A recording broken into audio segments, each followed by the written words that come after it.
I guess I'm the first one. I really want to thank especially Jayati for the invitation. And I think this is an extremely timely and important gathering. As Jayati mentioned, I think increasingly the links between debt and climate are being recognized, and there is a little bit of momentum in Washington and elsewhere to move forward on that. So I think that's all encouraging, but there's a lot of questions, and I hope this conference will contribute some of the answers to that. I think the fundamental issue is that even if finance somehow is mobilized, we're talking about, of course, the commitment of $100 billion a year, but if you look at sort of the report of Vera Songwe and Nick Stern, it goes up to $1 trillion a year by 2030. So we're really talking about a lot of money that's needed for the investments in mitigation and adaptation in the developing world. As long as many developing countries are in debt distress, it's unavoidable if that issue is not addressed, that the new finance that's being raised is in some ways going to leak out through the back door to service existing debts. So that's a very counterproductive place to be in. And I think, therefore, addressing issues of debt distress, not just when countries come to point of default, but when we are actually having difficulty accessing international financial markets, sort of dealing with problems of liquidity, is extremely important in countries that are already not insolvent, but illiquid, essentially. Actually, what I'm going to be talking about is sort of more the big picture. Jayati asked me to talk about the current state and potential of the world economy. So that's really her title. So I'm going to present my take on what I think are some of the issues that are going to frame this discussion. And I want to focus on, let's see.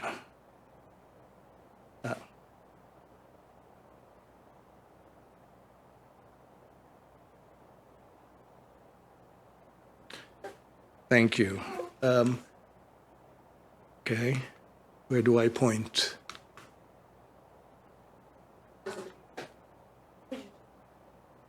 That didn't seem to work either. Let's try. This is the problem. There we go. So it works. Over arrows. Okay, all right, thank you. You're welcome. So these are the three big issues that are going to, I think, frame this overall discussion. Now, of course, climate change is at the heart of all of this. I don't need to say anything about that. Global poverty reduction and the problem of economic development and growth in low and middle income countries is obviously something at the very core of people's interests as well. But I added a third, which is sort of the top, which is the problem, much more of a rich country problem, which is the issue of rebuilding the middle class, which, as I see it, is really the heart of what has happened, the erosion of the middle class because of the effects of hyperglobalization and neoliberal policies, the effect that has had in terms of decline in employment prospect and wage prospects for less than college-educated workers in the United States and in Europe, the effect that it has had on deindustrializing regions and regions that were badly hit by various shocks like automation, globalization, and austerity. All of that are in some sense at the heart of the social and political as well as economic problems of the northern world. And I think sort of the shift in the policies, the shift away from neoliberalism and many of the things that are happening today in the US and Europe have to be understood in the context of trying to address that fundamental issue. And this is a rich country problem, but it's also the world's problem in the sense that if the rich countries don't have cohesive societies, sound polities, well-functioning democracies, that's going to have, all kinds of adverse effects for the rest of the world too. Sometimes compare the experience under Bretton Woods, where rich countries were in fact essentially pretty much free to do as they wanted in terms of their trade and industrial policies. Trade levels, restrictions were much higher. Whenever there was, sort of trade shocks like the garments and textile garments in the 70s or later in steel and autos, the advanced countries put up VERs and other kinds of trade protection. Those were in some ways safety valves that allowed a certain amount of social and political stability that in turn enabled the moderately open world economy, which is what's really in the interest of the developing world to exist. So I think that's not just a rich country problem, it's also in some ways the world's problem as well. Now we know that essentially until sort of the 1990s, the basic understanding that we had was sort of this, Keynesian social democracy or the social welfare state in the advanced countries, combined with, in the successful countries, a model of export-oriented industrialization. And that really worked pretty well, both in terms of producing economic growth and in terms of reinforcing the middle class in the North. So that's really the Bretton Woods regime.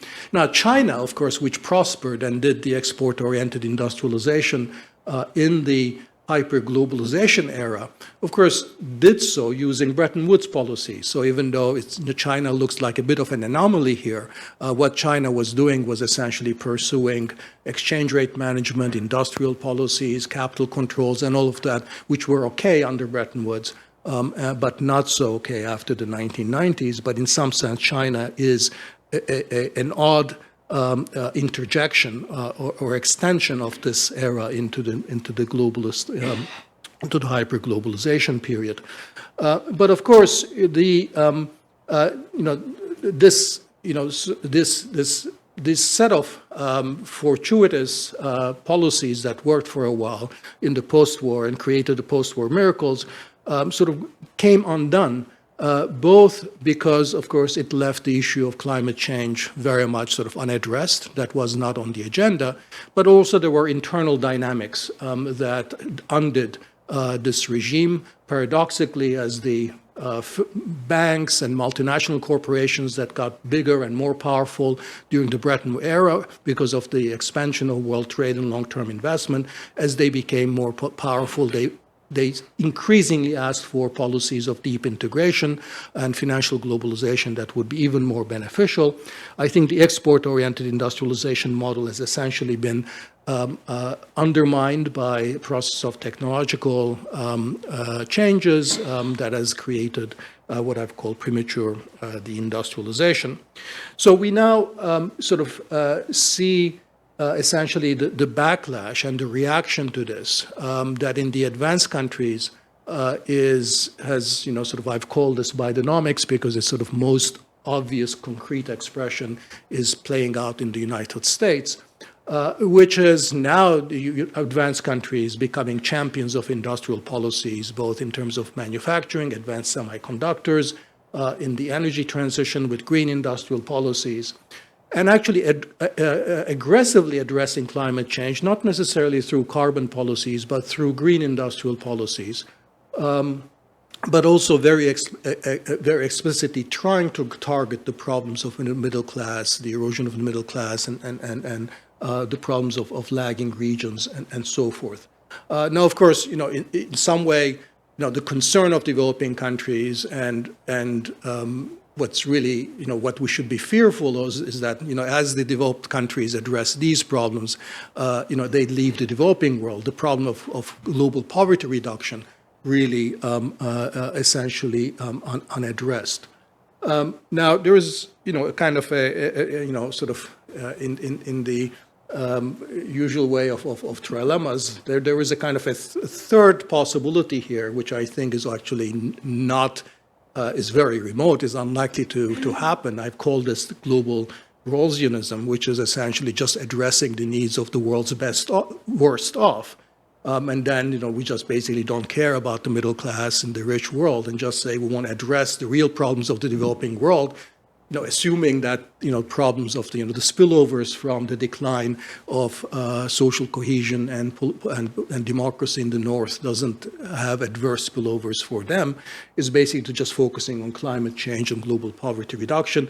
What are the most effective ways of doing that? Of course, it'll be through significant transfer of resources, both financial resources and technological resources, without intellectual property rights restrictions to the developing world. And also, of course, a much greater mobility of workers from the south to the north. And that would be a big part of that solution as well. Now, what that would create is, of course, is actually, I think, a significant social and economic problems that would aggravate what has happened to the middle class in the north. So in that sense, I think is not necessarily a desirable outcome from the standpoint of the world as a whole, even if it were to be feasible. So this is, the big picture as a whole, and the question is really how are we going to be sort of finding ways. I don't think this is really a strict trilemma. In the sense that necessarily we cannot have all three of them at once. I think we can, and I just want to say just a few things about that by way of closing. But I think we first have to sort of understand that in some sense this is a real new problem.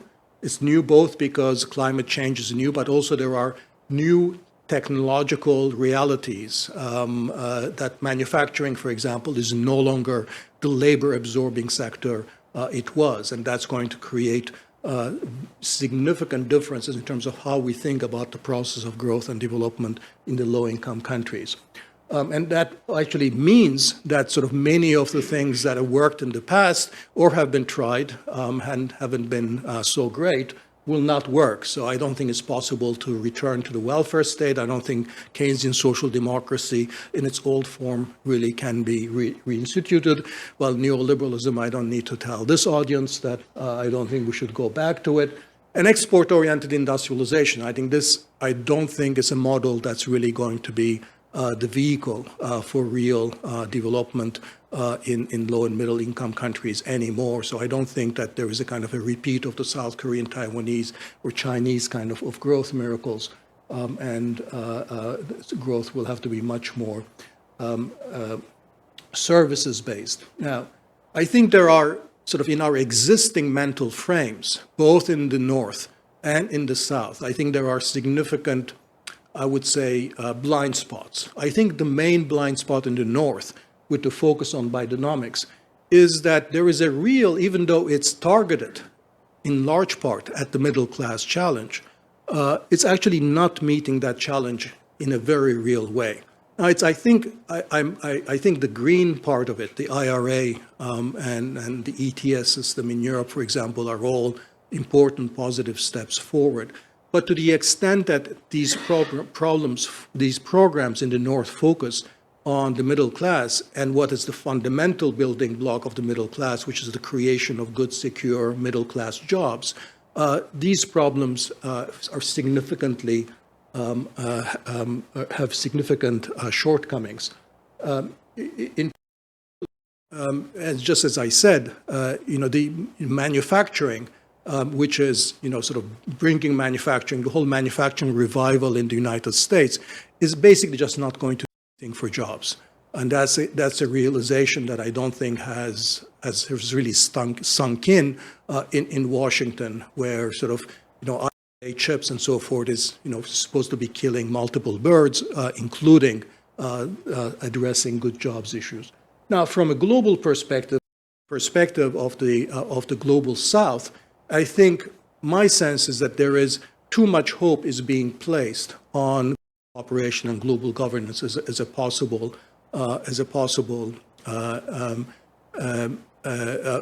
way to address these problems. And I know this goes to the heart of the topics of this conference.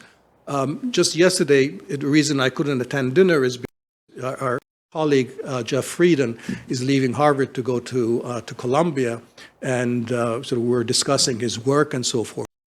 Key points of his work was really that when you think about global governance, we have a tendency to think about it as in very normative ways as to what would be ideal setups. And a lot of his work really has been to say, okay, let's think about global governance as it is. Let's take it as a hard look. And a key point is that you get multilateralism or global governance or global cooperation only when the interests of the leading actors are in favor of something. So when you take a positive look at the design of global governance as it is, it serves the needs of powerful interests. Of course, that we've seen this in global governance. We've seen it in a way that how the global tax on corporations has played out in a much more recent. So I think we have to be very skeptical about how much global governance can actually do for developing countries. Now, I'll end. Was that my 15 or so? That was 15 was the spot. Plus, you just. But I have only two more minutes, so I'll be well on time. I think there are some upsides in this, and I think some things that ameliorate these various trade-offs in those three, in the quasi-trilemma that I presented. Now. One is on climate. I think it's really remarkable that there is serious action that is actually going on not in ways that one would have expected in this typical first best global governance kind of a way, but in the way that different polities addressing their own political pressures and constraints have devised green policies that are actually making some difference. I mean, China's industrial policies have been berated by every country in the world, but the fact that prices of renewables have fallen by 70–80% over the last decade is really now renewables are actually cheaper for new installations of energy than fossil fuels. That's in large part due to China's industrial policies, and it's not something that in anybody's first best book of how to address the climate transition. I would say the same about the IRA. I know that this audience will have a lot of criticisms about the IRA, but essentially IRA is the U.S. version of China's industrial policies. And I think if it works, it'll do the same, bring down the prices of green technologies, and that's good for everybody. And it's not good just for, and in fact, it's, basically, it's, if U.S. was doing this on the basis of first, principles, kind of a textbook economics, it would never be doing it because the spillovers for the rest of the world of bringing down the prices of green technologies and renewables are essentially all to the rest of the world. So the usual free riding argument would suggest that the U.S. ought not to be doing it. Climate, actually, there are some important of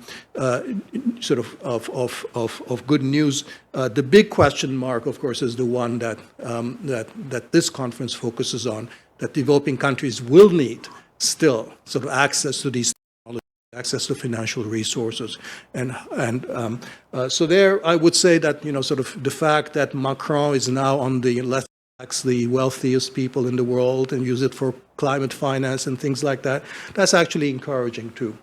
The second thing I would say that relaxes some of the constraints is that manufacturing is not going to play a huge role for growth and development for the developing countries. Because if the North gets more protective of its manufacturing, and if export-oriented industrialization was the main way that developing countries could grow, then there would be a huge tension. But for reasons I've suggested, for the fact that manufacturing is no longer the growth escalator it was for developing countries because it's not a labor-absorbing sector anymore, then I think that if you think about development necessarily becoming more services-based, that in some sense these conflicts as stark than it would be otherwise. Okay. So I'll end with this statement that I like, which was from Avinash Dixit, my dissertation advisor. The world is second best at best, which is to say that all the good things that are happening are things that would not have been on anyone's sort of agenda for the things that we ought to be doing. It's not based on global cooperation and coordination. And so I think we need to be creative to see how we can mobilize existing political forces and work around those constraints to see what can be done. With that, let me stop.